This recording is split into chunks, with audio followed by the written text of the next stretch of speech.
Hello दोस्तों, नमस्कार। NDC education platform में आपका एक बार फिर से स्वागत है।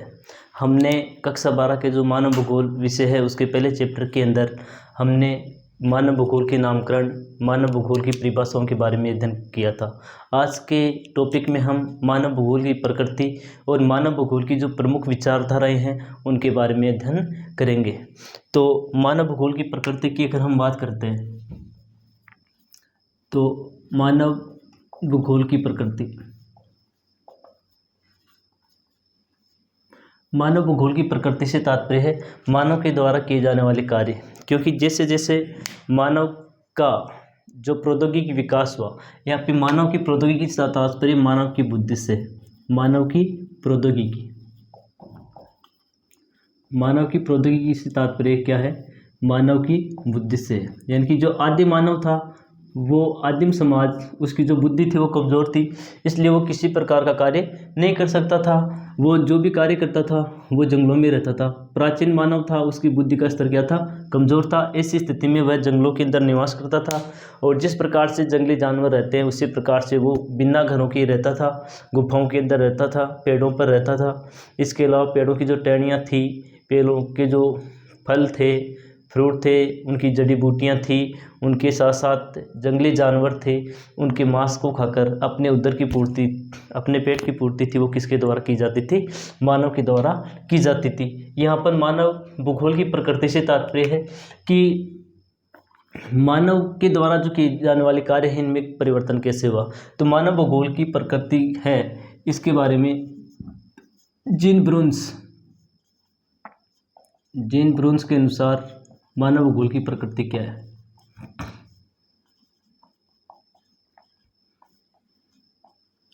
मानव भूगोल की जो प्रकृति की व्याख्या है वो किसके द्वारा की गई है? जीन ब्रून्स के द्वारा की गई है। जीन ब्रून्स ने बताया कि जिस प्रकार समय का संबंध इतिहास से है, जिस प्रकार समय का संबंध इतिहास से है, मूल्य का संबंध अर्थशास्त्र से है, मूल्य का संबंध अर्थशास्त्र से है, पेड़ पौधों का संबंध वनस्पति शास्त्र से है, पेड़ पौधों का संबंध वनस्पति शास्त्र से है, चट्टानों का संबंध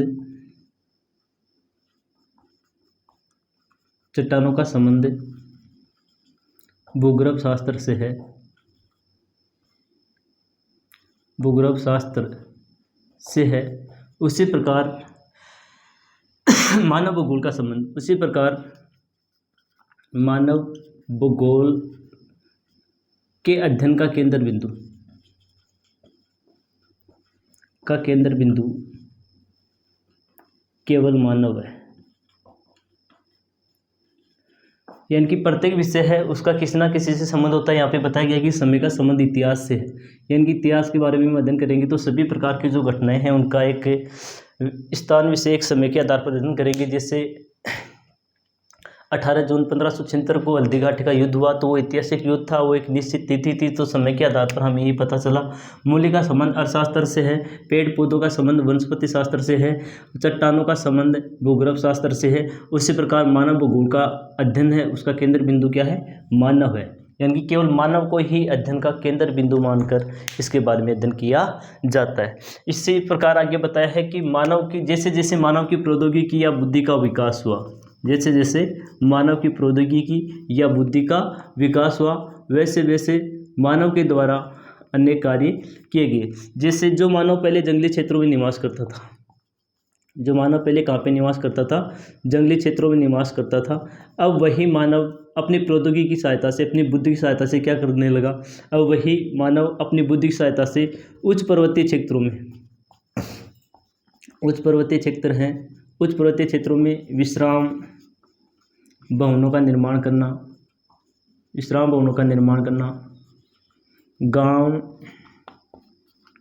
व नगरों का निर्माण करना, खेत खलिहानों का निर्माण करना, पहले आदि मानव कहाँ पे रहता था? पहले आदि मानव जंगलों में रहता था, लेकिन अब जैसे जैसे उसकी बुद्धि का विकास होता गया, उसने भौतिक के जो पर्यावरण के तत्व थे, इन तत्वों के साथ में उन्होंने इन अन्योन्य क्रिया की, उनके साथ में अपने संबंध स्थापित किए और उनके द्वारा नए जो सांस्कृतिक क्रियाकलाप हैं उनका निर्माण किया गया, जिनमें जैसे उच्च पर्वतीय क्षेत्रों में विश्राम भवनों का निर्माण करना है, गाँव व नगरों का निर्माण करना है, खेत खलिहानों का निर्माण करना है, बागों का निर्माण करना है,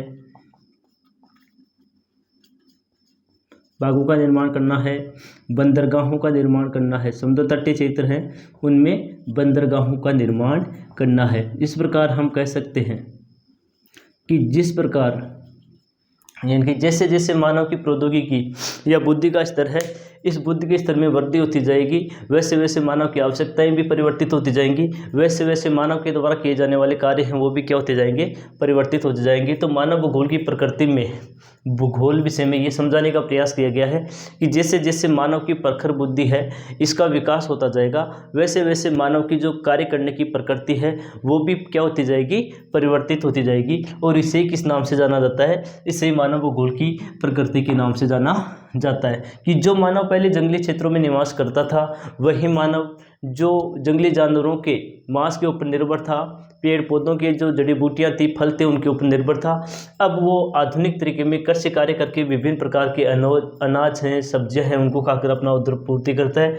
इसके अलावा अब इसके कार्य भी चेंज हो चुके हैं। अब वह उच्च पर्वतीय क्षेत्रों में विश्राम जो भवन है उसका निर्माण करता है, गाँव नगरों का निर्माण करता है, खेत खलिहानों का निर्माण करता है और बागों का निर्माण करता है, समुद्र तटीय क्षेत्रों में बंदरगाहों का निर्माण करता है। ये सभी जो विकास मानव के द्वारा किए गए हैं, ये मानव की जो प्रौद्योगिकी है बुद्धि के विकास के कारण ही हुआ है। और इसे क्या कहा गया है? मानव भूगोल की प्रकृति कहा गया है। मानव भूगोल की प्रकृति को जीन ब्रून्स ने किस प्रकार से समझाने का प्रयास किया है? जीन ब्रून्स ने मानव भूगोल की प्रकृति को समझाने का प्रयास किया है कि जिस प्रकार समय का संबंध किससे है?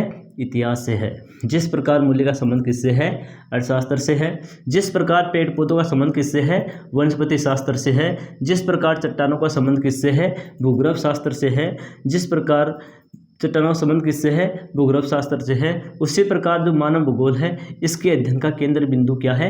मानव है। अर्थात मानव भूगोल वह विषय है जिसमें धरातलीय समाजों एवं मानव के मध्य संबंधों का अध्ययन किया जाता है। यही क्या है? यही मानव भूगोल की प्रकृति है। अब हम मानव भूगोल की जो 3 प्रमुख विचारधाराएं अपनी पाठ्य पुस्तक में शामिल की गई हैं उन विचारधाराओं के बारे में अध्ययन करेंगे। 3 प्रमुख विचारधाराएं जो शामिल की गई अपनी पाठ्य पुस्तक में उनके बारे में अध्ययन करेंगे। तो ये 3 प्रमुख विचारधाराएं कौन सी थी जिनके बारे में आपके एग्जाम में क्वेश्चन भी आ सकते हैं? बहुत सी बार आपको एग्जाम में क्वेश्चन पूछा जाता है। कौन सी विचारधारा इंपॉर्टेंट है वो आपके सामने है। तो 3 विचारधाराएं हैं। पहली विचारधारा है वो है पर्यावरणीय निश्चयवाद।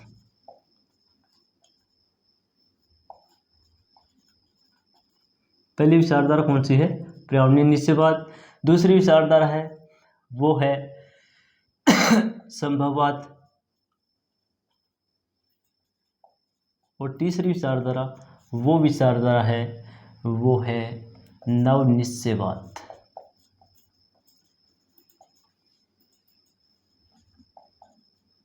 तीसरी विचारधारा है, ये विचारधारा कौन सी है? नवनिश्चयवाद। पहली विचारधारा है पर्यावरणीय निश्चयवाद, दूसरी विचारधारा है संभववाद और तीसरी विचारधारा है नवनिश्चयवाद। इन तीनों विचारधाराओं के बारे में अध्ययन करेंगे। इनसे संबंधित किस प्रकार के क्वेश्चन आते हैं। तो पहली विचारधारा जिसके बारे में हम अध्ययन करेंगे वो विचारधारा है पर्यावरणीय निश्चयवाद। पहली विचारधारा कौन सी है? पर्यावरणीय निश्चयवाद। पर्यावरणीय निश्चयवाद की अगर हम बात करते हैं तो इसमें आपको जो क्वेश्चन आता है इसके कोष्टक में आपको ऐसे भी पूछा जा सकता है कि मानव के प्राकृतिकरण से आप क्या समझते हैं? मानव के प्राकृतिकरण से आप क्या समझते हैं?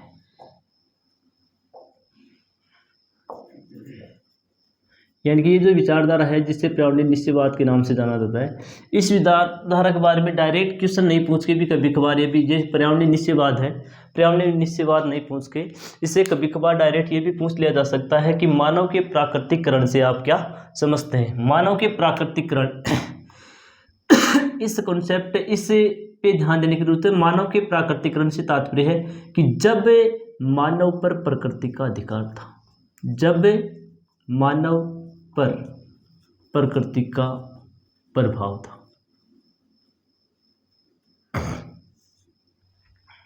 मानव के प्राकृतिकरण से तात्पर्य मानव पर किसका प्रभाव? प्रकृति का प्रभाव। तो ये जो विचारधारा जिसे हम पर्यावरणीय निश्चयवाद के नाम से जाना जाता है, ये एक ऐसे समय की अवधारणा है, ये एक ऐसे समय की विचारधारा है। इसमें पर्यावरणीय निश्चयवाद है, इसका जनक फ्रेडरिक रेडजेल को कहा जाता है। पर्यावरणीय निश्चयवाद का जनक किसे कहा जाता है? पर्यावरणीय निश्चयवाद का जनक है वो फ्रेडरिक रेडजेल को कहा जाता है। किसे कहा जाता है? फ्रेडरिक रेडजेल को कहा जाता है। और फ्रेडरिक रेडजेल को ये पर्यावरणीय निश्चयवाद का जनक कहा जाता है। उन्होंने ये बताने का प्रयास किया है कि यह एक ऐसा समय था, पर्यावरणीय निश्चयवाद एक ऐसा समय था, एक ऐसी अवधि थी जब मानव पर किसका प्रभाव था? प्रकृति का प्रभाव था। तो ऐसी स्थिति के अंदर पर्यावरणीय निश्चयवाद की तात्पर्य क्या थी? इसकी प्रमुख विशेषताएं हैं। पहली थी मानव की प्रौद्योगिकी, जिसे हम क्या कहते हैं? बुद्धि भी बोलते हैं, का स्तर अत्यंत कमजोर होना।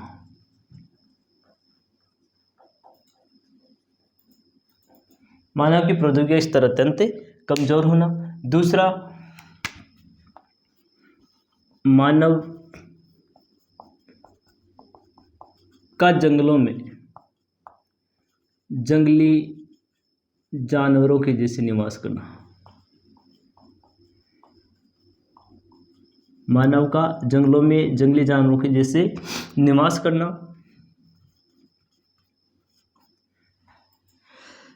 तीसरी विशेषता है मानव के द्वारा अपनी उदर पूर्ति के लिए, यानी कि पेट को भरने के लिए, उदर पूर्ति के लिए जंगली पेड़ पौधों की जड़ी बूटियों,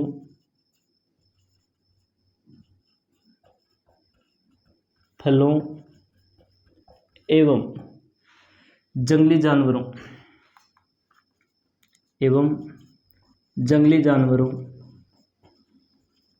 के मांस पर निर्भर करना।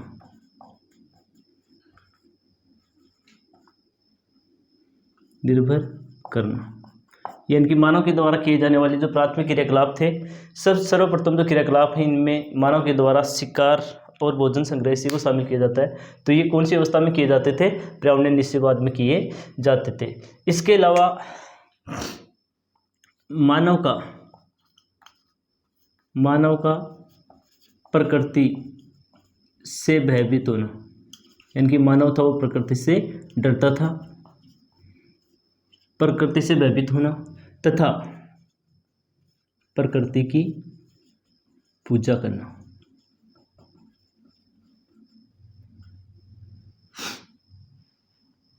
ये मानव भूगोल की इस विचारधारा की प्रमुख विशेषताएं थी कि मानव इस विचारधारा इनके पर्यावरणीय निश्चयवाद का जनक किसे कहा जाता है? फ्रेडरिक रेडजेल को कहा जाता है। इससे को मानव के प्राकृतिकरण के नाम से भी जाना जाता है।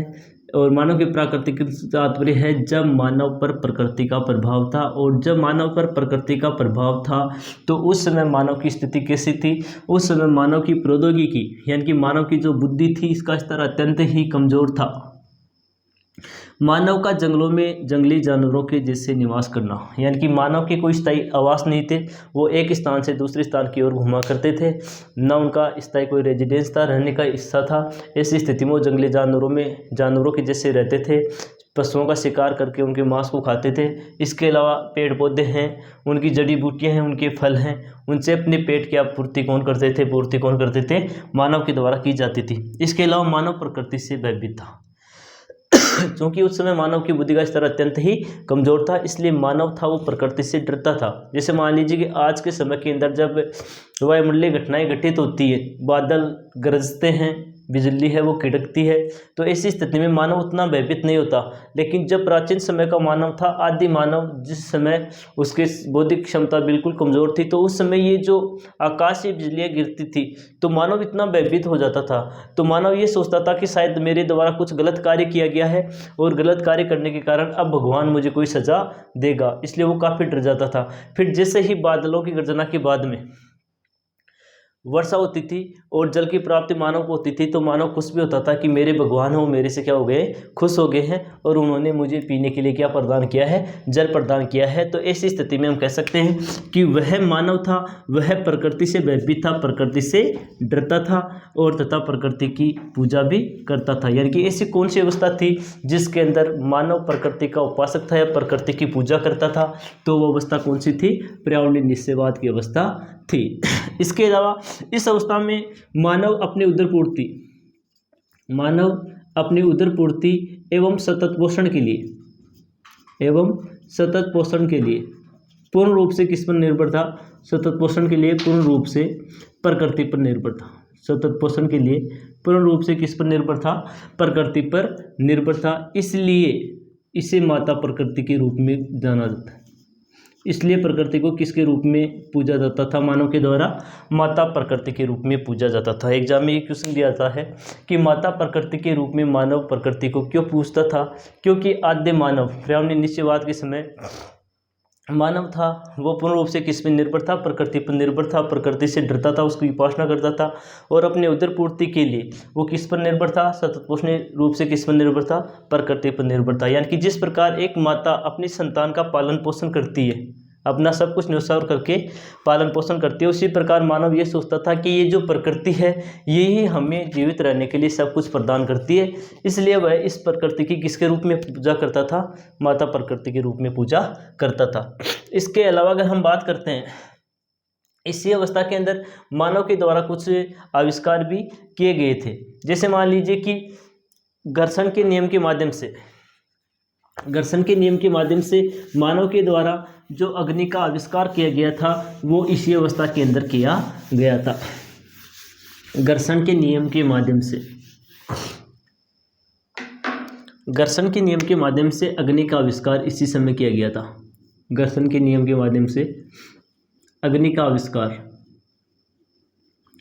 मानव के द्वारा कौन सी अवस्था में किया गया था? इसी अवस्था में किया गया था जब मानव एक झुंड के अंदर बैठा हुआ था, रात्रि का समय था और उनके पास भी कुछ जंगली जानवर आते हैं। तो मानव बचने के लिए उन जानवरों के पीछे पत्थर फेंकता है और जैसे पत्थर फेंकता है तो पत्थर से पत्थर टकराते हुए आग की चिनगारी निकलती है और वहाँ पे जो घास फूस होता है उस घास फूस में आग लग जाती है, जिससे मानव के द्वारा किसका आविष्कार किया गया था? अग्नि का आविष्कार किया गया था। इसके बाद में जैसे जैसे मानव की बुद्धि का विकास हुआ तो डीएनए के रहस्यों के बारे में, डीएनए के रहस्य हैं, इनकी जानकारी किसको प्राप्त हुई? इनकी जानकारी मानव को प्राप्त हुई और इनके बारे में जानकारी प्राप्त होकर मानव ने विभिन्न प्रकार की दवाइयों का निर्माण किया। मानव ने विभिन्न प्रकार की दवाइयों का निर्माण किया ताकि विभिन्न प्रकार की जो बीमारियां हैं उन बीमारियों पर निजात पा सके या इन बीमारियों से बचा जा सके। तो इस प्रकार से आपको ये पूछा जाता है कि मानव के द्वारा जो आधुनिक जो बीमारियां हैं उनके ऊपर जो रोक है वो किस आधार पर लगाएगी? तो डीएनए के रहस्यों को जानकर लगाएगी। इसके अलावा मानव के द्वारा जो अग्नि का आविष्कार किया गया वो किसके नियम के आधार पर किया गया? घर्षण के नियम के आधार पर किया गया। इसके बाद में ये थी पहली विचारधारा पर्यावरणीय निश्चयवाद। ये एक ऐसी अवधारणा थी जिसे हम मानव के प्राकृतिकरण के नाम से भी जानते हैं। यानी कि जब मानव पर किसका प्रभाव था? प्रकृति का प्रभाव था। उस समय मानव प्रकृति से डरता था और जंगली क्षेत्रों में निवास करता था। उस समय मानव की जो प्रौद्योगिकी थी, जो बुद्धि का स्तर था, वो अत्यंत कमज़ोर था और वह अपने उदर पूर्ति के लिए जंगली जानवरों और जंगली पेड़ पौधों से प्राप्त जो फल है उनके ऊपर निर्भर करता था।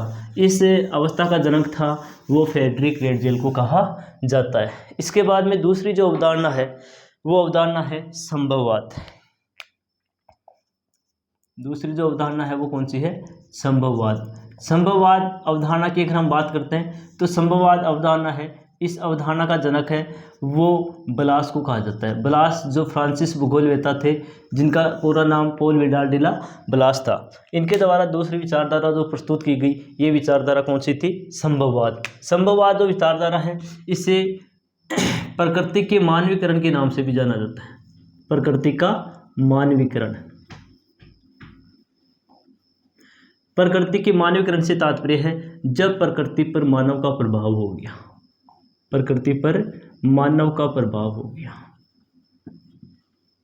जब प्रकृति पर किसका प्रभाव हो गया? जब प्रकृति पर मानव का प्रभाव हो गया तो उससे क्या कहा जाता है? उससे प्रकृति का मानवीकरण कहा जाता है। यानी कि ये एक ऐसी विचारधारा है, इससे पहले हमने जिस विचारधारा के बारे में अध्ययन किया वो विचारधारा थी पर्यावरणीय निश्चयवाद। वो एक ऐसी विचारधारा थी जिस विचारधारा में मानव की प्रौद्योगिकी है, मानव की बुद्धि है, उसका स्तर बिल्कुल ही कमजोर था, मानव की सोचने की क्षमता थी वो बिल्कुल ही नगण्य थी। ऐसी स्थिति में प्रकृति से डरता था। अब हम यहाँ पे जिस अवस्था के बारे में अध्ययन करेंगे वो अवस्था है संभववाद। संभववाद की अगर हम बात करते हैं तो ये एक ऐसा समय है जब मानव की प्रौद्योगिकी यानी कि मानव की जो बुद्धि है, इस मानव की बुद्धि का स्तर था वो इतना अधिक विकसित हो गया था कि वो अब प्रकृति को कुछ समझता ही नहीं था। ऐसी स्थिति में वो मानव था वो प्रकृति के साथ में क्या करने लग गया था? खिलवाड़ करने लग गया था। तो यानी कि इस अवस्था को प्रकृति का मानवीकरण के नाम से भी जाना जाता है। अर्थात जब प्रकृति पर किसका प्रभाव अधिक हो गया था? मानव का प्रभाव अधिक हो गया था। अब प्रकृति पे मानवीकरण के प्रभाव की अगर हम बात करते हैं तो इस समय की सबसे महत्वपूर्ण बात थी मानव की प्रौद्योगिकी जो बुद्धि थी वो विकसित हो गई थी। मानव की जो प्रौद्योगिकी का स्तर था वो अत्यंत विकसित हो चुका था। क्या हो गया था? अत्यंत विकसित हो गया था। और अत्यंत विकसित होने के कारण मानव ने क्या किया? मानव ने भौतिक पर्यावरण के तत्व थे, भौतिक पर्यावरण के जो तत्व थे उनके साथ में अन्योन्य क्रिया करना प्रारंभ कर दिया। कौन सी क्रिया? अन्योन्य क्रिया। अन्योन्य क्रिया की यानी कि ये एक ऐसी अवस्था थी जिसमें प्रकृति पर धीरे धीरे मानव का प्रभाव बढ़ने लगा और मानव प्रकृति पर इस प्रकार से हावी हो गया कि मानव ये सोचने लग गया कि मुझे ये करना है और ये इसी प्रकार से करना है, तो वो कुछ हद तक उस कार्य को करने में सफल भी हुआ। ऐसी स्थिति में जब मानव का प्रकृति पर प्रभाव हुआ और मानव ने भौतिक पर्यावरण के साथ में अन्योन्य क्रिया की, अन्योन्य क्रिया करने के बाद में मानव के द्वारा कुछ नए सांस्कृतिक बुद्धदर्शियों का निर्माण किया गया। जैसे मान लीजिए कि मानव के द्वारा जैसे जैसे मानव ने नए सांस्कृतिक बुद्धदर्शियों का निर्माण किया, मानव की प्रौद्योगिकी की जो बुद्धि है इसके स्तर में वृद्धि हुई, तो मानव के मन में नए नए विचार आए, नए नए संभावनाएं, और नई नई जैसे जैसे मानव के विचारों में संभावनाएं आती गई वैसे वैसे मानव के द्वारा नए नए आविष्कार किए गए। इसलिए नई नई संभावनाओं की उत्पत्ति के कारण ही इस विचारधाराओं को संभववाद के नाम से जाना जाता है। और नई संभावनाएं कौन सी आई? जैसे मान लीजिए प्रकृति के जो भौतिक पर्यावरण थे इनके तत्वों के साथ में क्रिया करते हुए मानव के द्वारा सबसे पहले संभावनाओं ने कार्य किया गया, वो किया गया उच्च पर्वतीय क्षेत्रों में विश्राम भवनों का निर्माण करना। उच्च पर्वतीय क्षेत्रों में विश्राम भवनों का निर्माण करना, अधिवासों का निर्माण करना। पहले मानव जंगलों के अंदर निवास करता था लेकिन अब मानव अधिवासों का निर्माण करने लग गया। जब मानव के द्वारा अधिवासों का निर्माण किया गया तो अधिवासों से गांवों का निर्माण होने लगा, गांवों से नगरों का निर्माण होने लगा। सड़क है, रेल मार्ग है, बंदरगाह है, बाग है, खेत खलिहान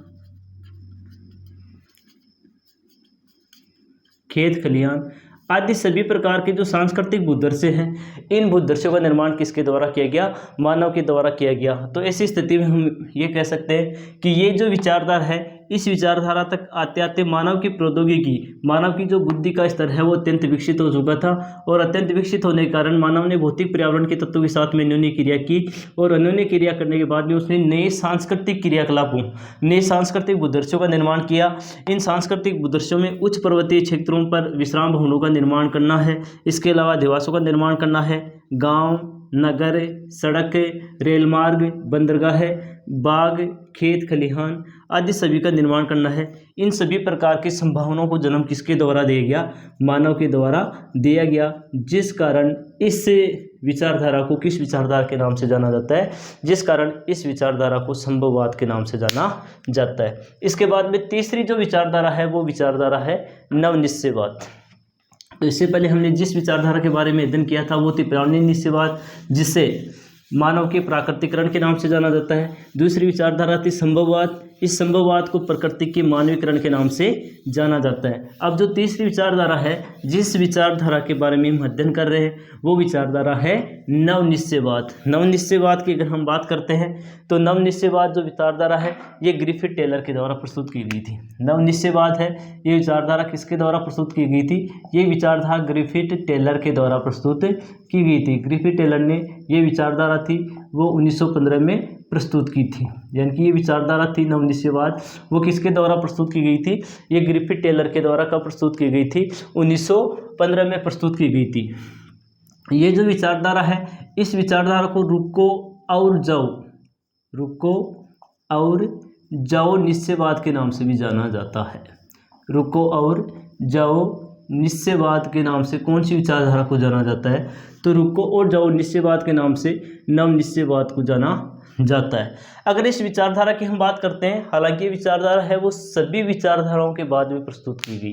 यानी कि सबसे पहले जो विचारधारा प्रस्तुत की गई वो पर्यावरणीय निश्चयवाद, उसके बाद में जो विचारधारा प्रस्तुत की गई वो विचारधारा कौन सी थी? संभववाद, और इसके बाद में जो विचारधारा आई वो आई नवनिश्चयवाद। लेकिन भूगोलवेत्ता इस विचारधारा के जो विचार हैं, इन विचारों को है वो इन दोनों विचारधाराओं यानी कि पर्यावरणीय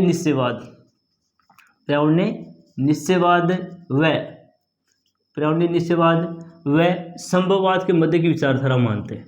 कौन सी दो विचारधाराओं की मध्य विचारधारा है वो किस विचारधारा को माना जाता है? तो नवनिश्चयवाद, जिसका जनक ग्रिफिथ टेलर को माना जाता है। 1915 में उनके द्वारा ये विचारधारा प्रस्तुत की गई। इस विचारधारा को जिसे रुको और जाओ निश्चयवाद के नाम से भी जाना जाता है। पर्यावरणीय निश्चयवाद और संभववाद के मध्य की विचारधारा मानी जाती है। इस विचारधारा में नवनिश्चयवाद जो विचारधारा है, इसमें टेलर ने यह बताने का प्रयास किया है, टेलर ने बताया है, टेलर का मानना है कि मानव ना ही प्रकृति पर अपना पूर्ण नियंत्रण स्थापित कर सकता है,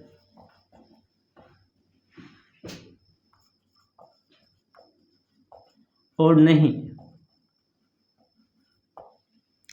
मानव प्रकृति की गुलामी स्वीकार कर सकता है, गुलामी स्वीकार कर सकता है।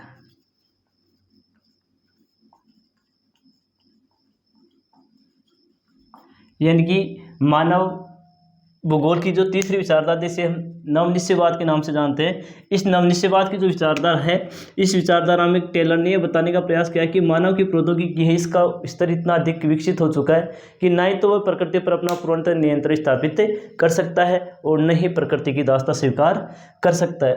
वो प्रकृति को अपने पूर्ण नियंत्रण में भी करना चाहता है लेकिन कर नहीं सकता, और प्रकृति का वो गुलाम बन के भी नहीं रह सकता है। ऐसा किसका मानना है? टेलर का मानना है। अतः टेलर ने यह बताया है तो कि मानव ना ही प्रकृति पर अपना पूर्ण नियंत्रण स्थापित कर सकता है और न ही प्रकृति की गुलामी स्वीकार कर सकता है। अतः मानव को प्राकृतिक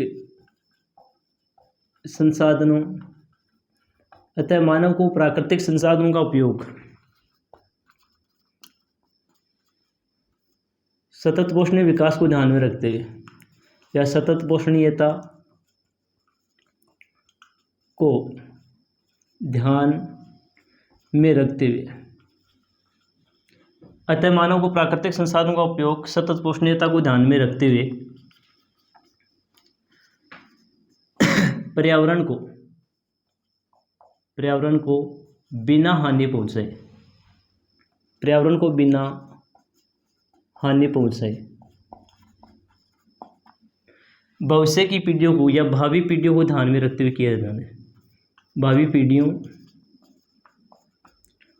को ध्यान में रखते हुए करना चाहिए। तो ये मानव भूगोल की तीसरी विचारधारा थी।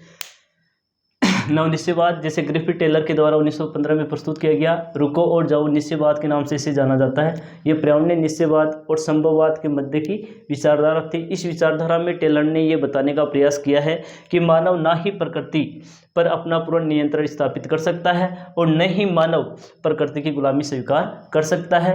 अतः मानव को प्राकृतिक संसाधनों का उपयोग है वो सतत पोषणीयता को ध्यान में रखते हुए या सतत पोषणीय विकास को ध्यान में रखते हुए पर्यावरण को बिना हानि पहुंचाए भावी पीढ़ियों को ध्यान में रखते हुए करना चाहिए। तो आज हमने इसमें मानव भूगोल की प्रकृति और मानव भूगोल की विचारधाराओं के बारे में अध्ययन किया।